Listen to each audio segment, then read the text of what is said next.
Welcome. We want to thank our listener supporters who keep this ad-free. Now, here's Jess. Here's a write-in from Sam. Sam says, my team tells me that they understand what's expected, yet what they deliver isn't what I asked for. What's going on? That is such a great question, Sam. And I'm going to tell you right now, what you're seeing, I actually have called the Cryptic Leader Effect.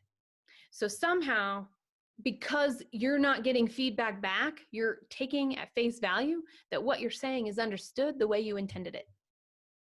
That in itself is a problem because our brains need the work. And we're saying, okay, good, we want to rely on these people. But when we're not getting what we asked for, or it looks really different than what was expected, there's only one thing to do. Well, there's a lot of things to do, but there's really only one thing to do. In the end, to make the change that you want is to say, okay, I'm the one who did the communicating. So now I've got to take it one step further. I need to ask, in your own words, can you tell me how you understand and what I'm expecting of you?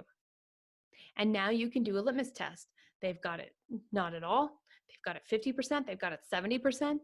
And then it's up to you to decide what kind of leader. And I was just doing a recording that you'll hear with George Papadakis. He was actually talking about the fact he doesn't think most people micromanage. He thinks that they overmanage. And so this is going to be the place you get to play. And where the cryptic leader comes in is that you're just pushing it out and you're saying, okay, they've got it good. The responsibility is on you to say, okay, not only did they say it and they got it, I'm going to ask for the response back so that I can hear, I can understand and experience what they took away from what I said. Because that reduces this concept of cryptic leader and it increases communication. Because when we take the time to communicate, it becomes easier, it becomes effortless. If we're just expecting or trying again and not really changing anything and expecting different results, that we get stagnated, that we get stalled, and that then we turn into this concept of this cryptic leader. People are going to say, oh, they don't really want us to ask, so we're not going to. So we'll say, yes, we understand, but then we're not doing our best work. And that's actually a culture thing. Communication is such an important part of culture.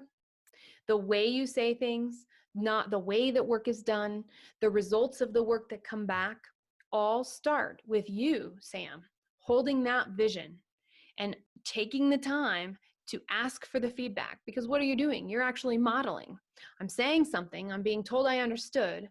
I'm going to ask to make sure how it, to get a sense of how it is understood. And before you know it, if you just practice that, your team is going to follow suit and they're going to start working the same way.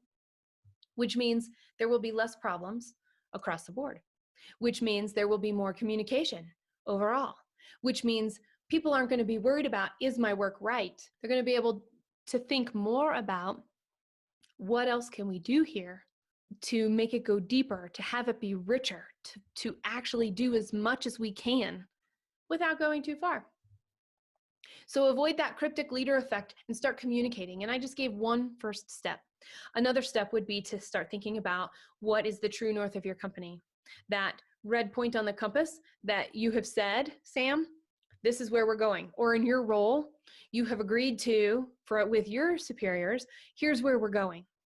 And once that's clear and understood, all conversation can occur around that, which will also help reduce that cryptic leader effect that's happening with your team right now. Thanks for listening in today. Keep sending in those questions to the Ask Jess Anything. We call it the AJA for short, the platform within your True North. And until next time, thanks so much.